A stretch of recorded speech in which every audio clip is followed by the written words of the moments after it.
এর আগে আমি বর্ষাকাল নিয়ে কথা বলেছিলাম যে বর্ষাকালে কিভাবে আমাদের নিজেদের সুস্থতা স্বাস্থ্যকে বজায় রাখতে পারবো। আজকে একটা খুব গুরুত্ব বিষয় নিয়ে আলোচনা করব, যেটা হচ্ছে শ্রাবণ মাস। আর শ্রাবণ মাস মানেই ভোলে বাবা পার করেগা।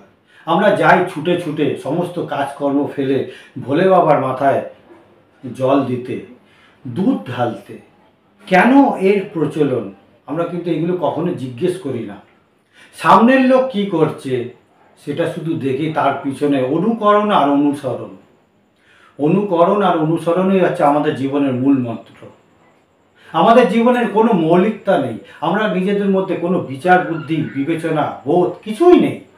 আমরা শুধু সামনের লোকটা কি করছে তাকে দেখি আমাদের জীবনের আদর্শ বা জীবনের পথকে আমরা কিন্তু নির্ধারণ করি। সেই কারণে হাজার হাজার বছরে শ্রী রামচন্দ্র, গৌতম বুদ্ধ বা যীশুখ্রিস্ট বা মোহাম্মদ, এদের কথা আমাদের এদেরকেই অনুসরণ করছে। আমরা আর নতুন করে কিছু তৈরি করতে পারছি না। ट्यूब वीडियो में क्या करते हैं उसे सब्सक्राइब करना ना भूले। ভিডিওটাতে যেটা বলবো, শ্রাবণ মাসে যেটা হচ্ছে শিবের মাথায় জল দেওয়া, বেল পাতা দেওয়া, মানে শিবলিঙ্গকে জল দেওয়া, বেল পাতা দেওয়া। এই যে বেল পাতা দেওয়ার একটা অনেক বড় বিষয় হচ্ছে যে লিঙ্গে মাথায় বেল দেওয়া। শিবের যে মূর্তিকে সেখানে কিন্তু বেলটা ম্যান্ডেটরি না দেওয়াটা, তখন কিন্তু অপরিচিতা ফুল দেওয়াটা কিন্তু তখন প্রধান হয়ে যায়। যে শিবের মূর্তিকে আমরা দিচ্ছি অপরিচিতা বা নীলকণ্ঠ ফুল, আর আমরা দিচ্ছি শিবলিঙ্গকে বেল পাতা। এর কারণ কি? এর কারণ হচ্ছে যখন কোনো ব্যক্তির মধ্যে অতিরিক্ত কাম ভাব, কাম প্রবণতা, কাম ইচ্ছা জেগে ওঠে, সেটা অস্বাভাবিক ব্যাপার হয়ে যাচ্ছে, তাকে কিন্তু বেল পাতা খাইয়ে তার কাম ভাবকে নিয়ন্ত্রণ করা হয়। এটা কিন্তু আয়ুর্বেদ শাস্ত্রের কথা রয়েছে। শিব যখন নব বিয়ে করেছেন, বিবাহ করেছেন, তখন কিন্তু সমস্ত কাজকর্ম ফেলে তিনি কিন্তু পার্বতীর সাথেই রমণ ক্রিয়ায় লিপ্ত। দিন যায়, মাস যায়, বছর যায়, শিবের আর দেখা নেই। শিব সর্বদাই রমণ ক্রিয়ায় লিপ্ত। তখন শিবকে শান্ত করতে এই বেলপাতার প্রয়োগ করা হয়েছিল। সেটাই তারপরে কিন্তু শিবের সেই কামভাব নিয়ন্ত্রণে আসে। শিব আবার নিজের যোগী, নিজের ধ্যান সাধনায়, নিজের তপস্যায় আবার তিনি মগ্ন হয়ে যান। এই বেলপাতা অত্যন্ত একটা উপকারী, একটা কি বলবো, যে অত্যন্ত উপকারী পাতা। যে পাতাটা শুধু কাম ভাবকে নিয়ন্ত্রণ করার জন্য না, এটা হচ্ছে তো রক্তকে পরিষ্কার করার জন্য। যদি কোনো প্রেসার বা রক্তচাপের যদি কোনো সমস্যা থাকে, সেক্ষেত্রেও কিন্তু বেলপাতা অত্যন্ত উপকারী একটা পাতা।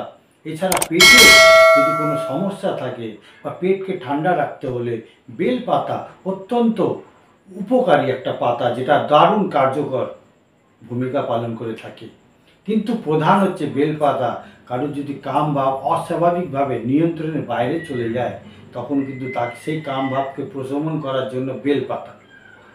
আর দুধটা কেন দেওয়া হয়? এই শ্রাবণ মাসে দুধটা দেওয়া এই কারণে, গরুর তখন এই শ্রাবণ মাসে স্তন থেকে যে দুধটা বের হয়, সেই দুধটা কিন্তু এমন একটা ব্যাকটেরিয়া থাকে, সেই ব্যাকটেরিয়া কিন্তু মানুষের দেহে গেলে সেই মানুষের দেহে নানা ধরনের রোগের সৃষ্টি করবে এবং প্রাণ সংশয় হতে পারে।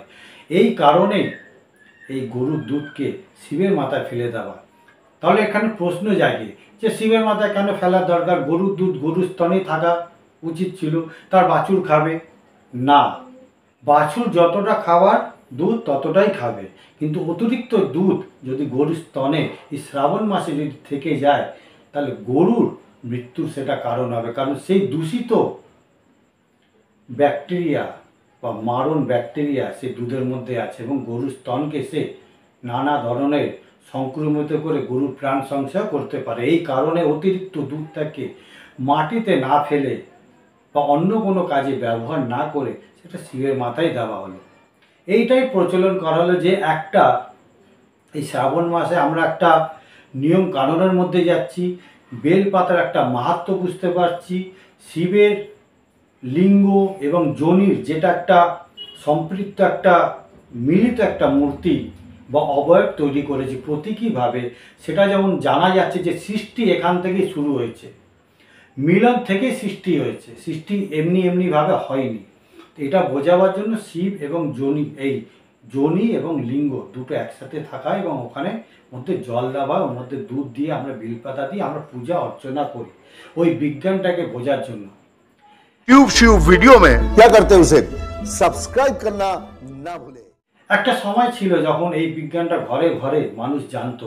আজ পশ্চিমী সভ্যতার আগ্রাসনে, পশ্চিমী সংস্কৃতিকে আমরা আপন করে নেওয়ার ফলে আমরা নিজেদের বিজ্ঞান, নিজেদের সংস্কৃতি সমস্ত কিছু ভুলে গেছি। আমরা মনে করি বা আমাদের মধ্যে কিছু মনে করে এগুলো কুসংস্কার, আর যারা বাকি আছে এগুলো সম্বন্ধে একেবারেই অজ্ঞ, কিছুই জানে না, একটা জাস্ট ফর্মালিটি মেনটেন করছে। কেউ কাজ থেকে পালিয়ে, কেউ একটা হই হুল্লোড় করবে, কেউ একটা নেশা ভাঙ করবে কয়দিনের জন্য, এইসবে পূজা অর্চনাকে কেন্দ্র করে সে একটা ব্যবস্থা করে নিয়েছে নিজের মতো করে। তো শ্রাবণ মাসে আরেকটা ব্যাপার হয়, যেটা মাছ মাংস আমিষ খাবার বর্জন করে দেওয়া হয়েছে। বিশেষ করে মাছটা তো খাওয়া একেবারে নিষিদ্ধ করে দেওয়া হয়েছে, কারণ বর্ষাকালে বেশ কিছু মাছের রোগের সংক্রমণের মধ্যে পড়ে এবং বর্ষাকালে মাছের ডিম সেটা দেয়।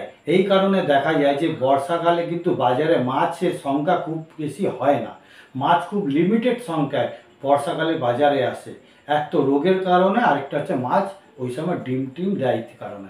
একেই কেন্দ্র করে এক মাস ব্যাপী শ্রাবণ মাস ধরে মানুষ নিরামিষ খায়। এই নিরামিষটা করেছে আরও একটা ভালো কারণ হয়েছে, যার জন্য আমরা শরীরকে আমিষ আহারকে একটু হজম করতে একটু বেশি সময় লাগে। নিরামিষ আহার সহজে কিন্তু সহজপাচ্য হয়। এর ফলে শরীরের মধ্যে যদি অতিরিক্ত কোনো টক্সিন বা রোগ জীবাণু ইত্যাদি যদি থাকে তাহলে কিন্তু সমস্ত কিছু ওয়াশ হয়ে বেরিয়ে ধীরে ধীরে। তো শ্রাবণ মাসে যে একটা সংযম রয়েছে, সেই সংযমটা সমস্ত কিছুকে, সির্ফ শিবলিঙ্গকে কেন্দ্র করে এতগুলো বিজ্ঞানকে আমরা স্থাপিত করে দিয়েছি।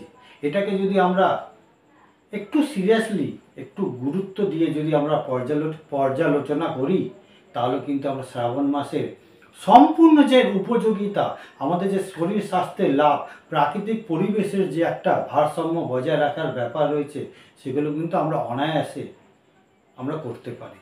আর এই পুজোর নামে হই হুল্লোড় সংস্কৃতি, পুজোর নামে মদ, নেশাদ্রব্য ইত্যাদি খাওয়া থেকেও আমরা বিরত থাকতে পারি। পুজো মানেই কিন্তু মদ খাওয়া না, পুজো মানেই অশ্লীলতা করা না, পুজো মানেই এমন চিৎকার চেঁচামেচি করা না যাতে 10টা লোকের অসুবিধার সৃষ্টি হয়।